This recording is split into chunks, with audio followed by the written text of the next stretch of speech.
Assalamualaikum warahmatullahi wabarakatuh. Halo teman-teman semuanya, selamat pagi, selamat beraktivitas. Sebelumnya, perkenalkan nama saya Haya Bella Fauziah. NIM saya 23111-353 dari Prodi Rekam Medis dan Informasi Kesehatan Politeknik Kesehatan Bakti Mulia Sukoharjo. Saya semester 2. Nah, di video kali ini saya akan mereview materi perkuliahan pertemuan keempat Bapak Bambang, yaitu materinya tentang objektif basis data. Langsung saja ya teman-teman, tanpa berlama-lama kita masuk ke materinya. Nah, objektif basis data, tujuan awal dan utama dalam pengelolaan data dalam sebuah basis data adalah agar dapat memperoleh dan menemukan kembali data yang kita cari dengan mudah dan cepat. Di samping itu, pemanfaatan basis data untuk pengelolaan data juga memiliki tujuan-tujuan lain. Secara lebih lengkap, pemanfaatan basis data dilakukan untuk memenuhi sejumlah tujuan atau objektivitas seperti berikut. Yang pertama ada kecepatan dan kemudahan. Pemanfaatan basis data memungkinkan untuk menyimpan data atau melakukan perubahan dan manipulasi data atau menampilkan kembali data tersebut dengan lebih cepat dan mudah daripada jika kita menyimpan data secara manual atau non-elektronis atau secara elektronis tetapi tidak dalam bentuk penerapan basis data, misalnya dalam bentuk spreadsheet atau dokumen teks biasa. Selanjutnya ada efisiensi ruang penyimpanan atau space. Karena keterkaitan yang erat antar kelompok data dalam sebuah basis data, maka redundansi atau pengulangan data pasti akan selalu ada. Banyaknya redundansi ini tentu akan memperbesar ruang penyimpanan, baik di memori utama maupun sekunder yang harus disediakan.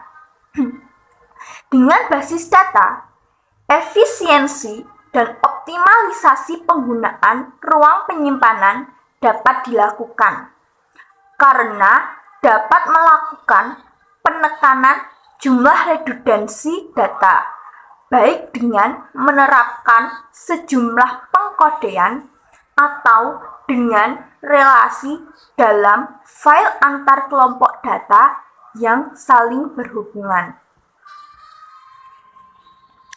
Slide selanjutnya ada keakuratan. Pemanfaatan pengkodean atau pembentukan relasi antar data bersama dengan penerapan aturan dan batasan atau constraint type, domain data, keunikan data, dan sebagainya yang secara ketat diterapkan dalam sebuah basis data sangat berguna untuk menekan ketidakakuratan pemasukan dan penyimpanan data. Slide selanjutnya, ketersediaan. Pertumbuhan data baik dari sisi jumlah maupun jenisnya sejalan dengan waktu akan semakin membutuhkan ruang penyimpanan yang besar. Padahal tidak semua data itu selalu digunakan dan selalu dibutuhkan. Karena itu, maka dapat dipilah adanya data utama atau master atau referensi data transaksi, data histori, hingga data kadaluarsa. Slide selanjutnya, data yang sudah jarang atau bahkan tidak pernah lagi digunakan dapat diatur untuk dilepaskan dari sistem basis data yang sedang aktif menjadi offline, baik dengan cara penghapusan atau dengan memindahkannya ke media penyimpanan offline, seperti removable disk atau tape. Di sisi lain, karena kepentingan pemakaian data, sebuah basis data dapat memiliki data yang disebar di banyak lokasi geografis.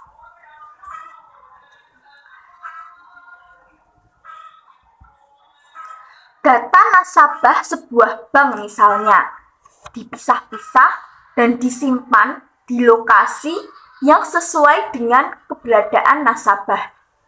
Dengan pemanfaatan teknologi jaringan komputer, data yang berada di suatu lokasi atau cabang dapat juga diakses menjadi tersedia dan available bagi lokasi atau cabang lain. Slide selanjutnya, kelengkapan.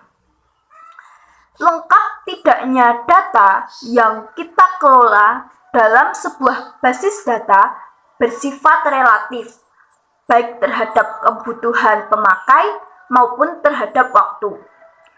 Bila seorang pemakai sudah menganggap bahwa data yang dipelihara sudah lengkap, maka pemakai yang lain belum tentu berpendapat sama, atau yang sekarang dianggap sudah lengkap, belum tentu di masa yang akan datang juga demikian. Slide selanjutnya, dalam sebuah basis data, di samping data kita juga harus menyimpan struktur, baik yang mendefinisikan objek-objek dalam basis data maupun definisi detail dari tiap objek, seperti struktur file atau tabel dan indeks. Untuk mengakomodasi kebutuhan kelengkapan data yang semakin berkembang, maka kita tidak hanya dapat menambah record data, tetapi juga dapat melakukan perubahan struktur dalam basis data, baik dalam bentuk penambahan objek baru atau tabel, atau dengan penambahan field-field baru pada suatu tabel.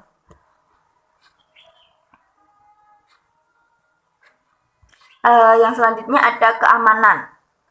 Memang ada sejumlah sistem aplikasi pengelola basis data yang tidak menerapkan aspek keamanan dalam penggunaan basis data. Tetapi untuk sistem yang besar dan serius, aspek keamanan dapat diterapkan dengan ketat. Dengan begitu, kita dapat menentukan pemakai yang boleh menggunakan basis data beserta objek-objek di dalamnya, dan menentukan jenis-jenis operasi apa saja yang boleh dilakukannya.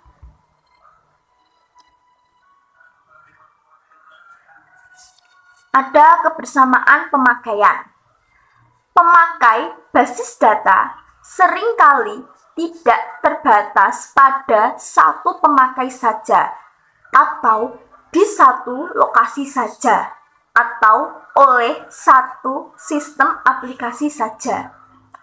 Pegawai dalam basis data kepegawaian misalnya dapat digunakan oleh banyak pemakai dari sejumlah departemen dalam perusahaan atau oleh banyak sistem, yaitu sistem penggajian, sistem akuntansi, sistem inventory, dan sebagainya.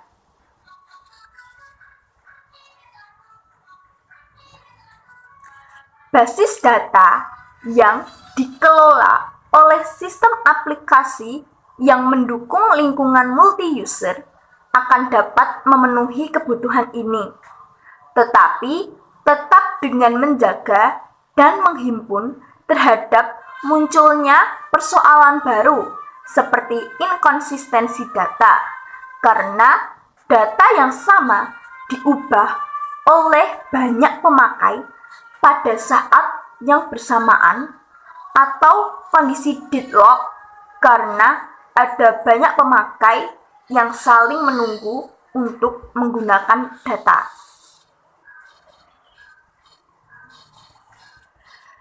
Terima kasih kepada teman-teman yang telah melihat video ini. Semoga bermanfaat. Apabila ada kesalahan mohon dimaafkan. Terima kasih. Wassalamualaikum warahmatullahi wabarakatuh. Terima kasih.